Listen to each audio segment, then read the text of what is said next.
Bismillahirrahmanirrahim. Assalamualaikum warahmatullahi wabarakatuh.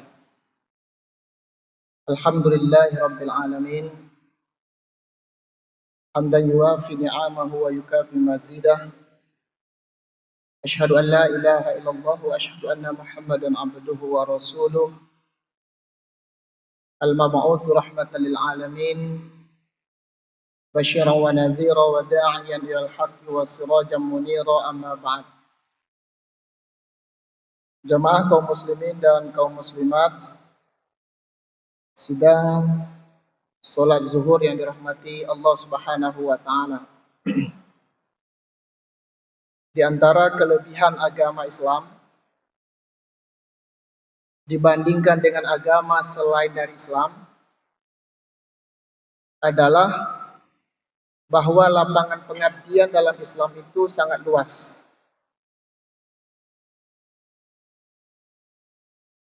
Aspek berubudiyah, berta'abbud kepada Allah Subhanahu wa taala itu sangat luas. Karena itu tidak hanya terbatas kepada ibadah al-khassah, kepada ibadah yang khusus, yang ketentuan pelaksanaannya langsung diatur secara detail oleh Allah Subhanahu wa taala seperti salat. Tetapi Islam juga memberikan peluang kepada kita bahwa hampir semua kehidupan kita, aktivitas manusia itu akhirnya bisa bernilai ibadah.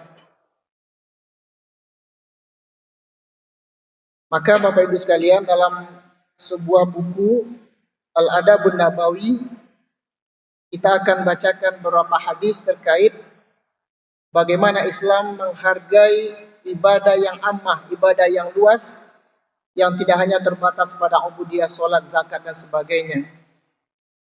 Ibadah luas yang kita sebut ini salah satunya adalah mencari nafkah secara halal. Bekerja untuk mendapatkan rizki dan karunia dari Allah Subhanahu wa taala sesuai dengan ketentuan yang ditetapkan oleh syariat. Ini adalah lapangan ibadah. Maka Bapak Ibu sekalian, kalau boleh dengan bahasa sederhana kita sampaikan bahwa kita masuk masjid ini sebetulnya berhenti dari ibadah yang umum yang kita kerjakan dari pagi sampai jam 12 ini. Sejenak kita berhenti untuk melaksanakan ibadah yang khusus namanya sholat. Dan insya Allah setelah ini kita juga akan melaksanakan ibadah-ibadah yang lain. Artinya adalah bahwa semua aktivitas kita ini akhirnya bisa bernilai ibadah. Dan ini yang membedakan syariat Islam dengan agama lain. Mungkin barangkali kita sadar kalau bagi agama lain mungkin ibadah itu ya ke tempat ibadah mereka, ke rumah ibadah mereka, dan waktunya itu hanya sebentar. Tetapi Allah berikan syariat kepada umat Nabi Muhammad SAW sebuah kemudahan di mana semua yang kita kegiatan yang kita lakukan ini bisa nilai ibadah. Bahkan dalam kuliah-kuliah yang dulu kita sampaikan, marah pun kita akhirnya bisa juga bernilai ibadah. Apalagi kita berlemah lembut. Maka salah satu ibadah yang sangat agung dalam Islam yang Allah perintahkan kepada kita adalah untuk menjadi mukmin yang kuat. Karena Rasulullah SAW dalam hadis yang sangat masyhur selalu kita perdengarkan, al-mu'minul qawiyyun khairun wa ahabbu ilallah minal mu'minid dhaif. Bahwa orang mukmin yang kuat, yang memiliki daya, yang memiliki semangat, jauh lebih Allah cintai daripada orang mukmin yang lemah. Apa penjelasan maksud mukmin yang kuat dan mukmin yang lemah? Maka dalam ujung hadis tersebut Rasulullah SAW merinci, ihris ala ma yanfa'uka. Sungguh-sungguhlah kalian untuk mengerjakan sesuatu yang bermanfaat bagi kalian. Jadi apapun yang kita kerjakan yang bisa bermanfaat dunia dan akhirat, maka sungguh-sungguh enggak boleh kita lemah. Tetapi dalam waktu yang sama Rasulullah SAW mengatakan kepada kita, wasta'in billah. Dengan catatan, sekuat apapun kita bekerja, maka kita hubungkan kepada Allah, minta tolong hanya kepada Allah Subhanahu wa taala. Wala ta'jiz, jangan kalian merasa lemah, jangan kalian bermalas-malasan. Maka sekali lagi kita sampaikan sebuah kesimpulan awal dalam kuliah yang singkat ini. Kita sebutkan bahwa kita baru saja melaksanakan ibadah. Apa ibadah yang kita lakukan? Yaitu bermuamalah, bekerja. Apapun pekerjaan kita, itu harus bernilai ibadah. Jadi bukan hanya kita mendulang ibadah dalam masjid, tapi sejak kita bangun lalu ke pasar kita bekerja, kita bertukang, apapun yang kita kerjakan itu mesti bermuara kepada ibadah kepada Allah Subhanahu wa taala. Inilah kelebihan agama Islam, sehingga barangkali, ini mohon maaf, barangkali lemah kita dalam ibadah mahdhah, tapi insya Allah kalau kita kerjakan dengan baik, mudah-mudahan kita kuat dalam ibadah ghairu mahdhah. Barangkali Bapak Ibu sekalian, terus terang kami iri. Ini kalau boleh lah, kami iri kepada orang-orang yang Allah takdirkan hidupnya mencari makan dengan susah payah. Tidak makan tanpa bekerja. Maka sehingga hari-hari mereka harus bekerja keras. Kenapa kita bisa iri dengan orang seperti ini? Karena apabila dia tegakkan saja sholat dengan baik, lalu bekerja mencari nafkah yang halal untuk anak istrinya, maka 24 jam dia akan beribadah, melaksanakan ibadah kepada Allah Subhanahu wa taala. Maka sebagai tambahan motivasi bagi kita, kita ulang-ulang terus bagaimana Rasulullah, bagaimana syariat ini menunjukkan kepada kita enggak boleh bermalas-malasan. Ketika kita sujud lama, ketika kita ruku lama, ketika kita tenang membaca Quran, mesti juga kita tenang ketika melaksanakan pekerjaan mencari nafkah. Atau sebaliknya, kedua-duanya adalah nilai ibadah dalam agama Islam. Maka ketika sahabat-sahabat Rasulullah SAW dengan bermacam-macam latar belakang kehidupan, suatu saat bertanya kepada Rasulullah SAW, kata beliau, ayul a'mal atayyab ilallah. Wahai Rasulullah SAW, amalan apa yang Allah sangat suka kepadanya, yang dengan begitu Allah Subhanahu wa taala sayang kepadanya? Maka dikatakan oleh Rasulullah SAW, ma akala ahadun ta'aman qattu khairan min ayyakula min amali yadih. Tidak ada seorang pun memakan suatu makanan yang jauh lebih baik daripada dia makan dari hasil usahanya sendiri. Ini menunjukkan kepada kita bahwa umat Islam harus kuat. Tidak boleh menggantungkan nasib dan hidup kita kepada orang lain, tapi bekerja keras. Kenapa harus bekerja keras? Karena dengan bekerja itu, selain daripada rezeki, kita juga sedang mendulang ibadah dan pahala dari Allah Subhanahu wa taala. Bahkan dalam hadis ini, hadis yang diriwayatkan oleh Imam Bukhari ini, Rasulullah bahkan menyambungkan hadisnya. Wa inna nabiyallahi Dawud alaihi salatu wassalam kana ya'kulu min amali yadihi. Nabi Daud itu pun tidak pernah menggantungkan hidupnya pada orang lain. Menjadi orang mukmin yang lemah, enggak pernah. Tidak pernah menggantungkan, bahkan mohon maaf, tidak pernah meminta kepada siapapun. Maka Nabi Daud itu bekerja dengan tangannya sendiri. Maka apa yang kita lakukan, alhamdulillah, kalau kita memiliki akidah yang baik, mengenal Allah Subhanahu wa taala, lalu bekerja dengan semaksimal mungkin untuk mencari yang halal, mencari nafkah dengan berbagai hal yang kita lakukan, maka insya Allah itu kita sedang beribadah. Maka tetesan keringat yang kita keluarkan gara-gara kita mencari nafkah yang begitu keras, mudah-mudahan juga Allah keluarkan pada waktu dosa-dosa kita dengan syarat hal-hal yang bersifat prinsip, hal-hal yang bersifat fundamental dalam agama kita kerjakan. Kembali kepada yang saya sampaikan tadi, kenapa kita salut kepada saudara-saudara kita yang bekerja keras untuk mencari makan? Karena mereka tidak sempat mencuri kalau mereka baik. Mereka tidak sempat menghibah.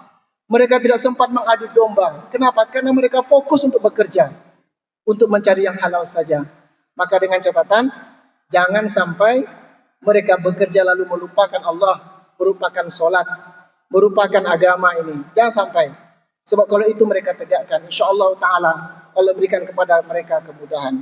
Kaum muslimin yang dirahmati Allah Subhanahu wa ta'ala, maka dalam beberapa hadis diceritakan kepada kita bagaimana tradisi para al-anbiya, bagaimana tradisi yang terbaik yang dipraktekkan oleh para nabi dan rasul sebelum Nabi Muhammad, termasuk Nabi Muhammad. Mereka adalah pekerja keras yang tidak menggantungkan hidupnya kepada orang lain. Bahkan dalam hadis Rasulullah SAW disebutkan, kullul anbiya alaihi salatu wassalam qad amilu fi ra'al ghanam qabla bi'satihim. Semua nabi yang diutus oleh Allah Subhanahu wa taala kepada umatnya, tidak ada satu mereka kecuali mereka pernah menggembalakan kambing. Artinya apa? Walaupun menggembala itu pekerjaan orang-orang biasa, tetapi ternyata itu adalah pekerjaan yang dilakukan oleh para orang yang termulia, asyraful, para orang yang termulia di muka bumi, yaitu para nabi dan rasul. Mereka semuanya bekerja. Maka Nabi Muhammad SAW pun beliau mengembala kambing, melakukan pekerjaan yang sangat sederhana, yang penting halal, ketika beliau sebelum dibangkitkan menjadi rasul oleh Allah Subhanahu wa taala. Maka Bapak Ibu sekalian, inilah hal sunnah yang paling besar yang mulai dilupakan oleh orang, bahwa para nabi dan para rasul tidak menggantungkan hidup kepada orang lain, karena mereka ada ingin mengambil sesuatu dari karunia Allah melalui jalan tangannya, melalui hasil upayanya. Dan yang terbaik setelah kita bekerja dengan tangan kita adalah wa kullu bai'in mabrur, yaitu melaksanakan transaksi jual beli, melaksanakan kegiatan jual beli di pasar secara mabrur, secara baik. Nah, kalau dua ini kita lakukan, lalu kita sholat dengan baik, kita tidak melakukan dosa-dosa yang lain, maka insyaAllah ta'ala kita dimasukkan kepada golongan-golongan yang ikut di belakang para nabi dan rasul, yaitu berdagang dengan baik, dan yang kedua adalah tidak makan kecuali dengan hasil kerja keras sendiri, tanpa menupang, tanpa meminta, tanpa harus meminta-minta kepada yang lain. Maka oleh karena itu Bapak Ibu sekalian, ada satu hadis sebagai penutup kuliah singkat pada siang hari ini. Apabila kita bermuamalah, maka Rasulullah SAW berikan panutan kepada kita, bermuamalah dengan sebaik-baik mungkin, dengan semudah-mudah mungkin. Sehingga disebut di sini babus samaha fil muamalah, yaitu bab meringankan dalam muamalah. Kata Rasulullah SAW, rahimallahu rajulan samhan idza ba'a wa idza ishtara wa idza qada. Rasulullah katakan Allah memberikan rahmat, menyayangi seseorang yang berlaku mudah di dalam muamalah. Mereka seorang laki-laki yang berlaku lunak lembut di dalam bermuamalah. Idza ba'a, apabila mereka menjual, wa idza ishtara, apabila mereka membeli, wa idza qada, yaitu ketika mereka menagih hutang. Apabila tiga ini bisa kita lakukan dengan baik, maka Allah akan beri rahmat kepada kita. Yang pertama adalah kita bermudah-mudah dalam menjual. Yang kedua adalah bermudah-mudah, tidak mempersulit orang dalam membeli.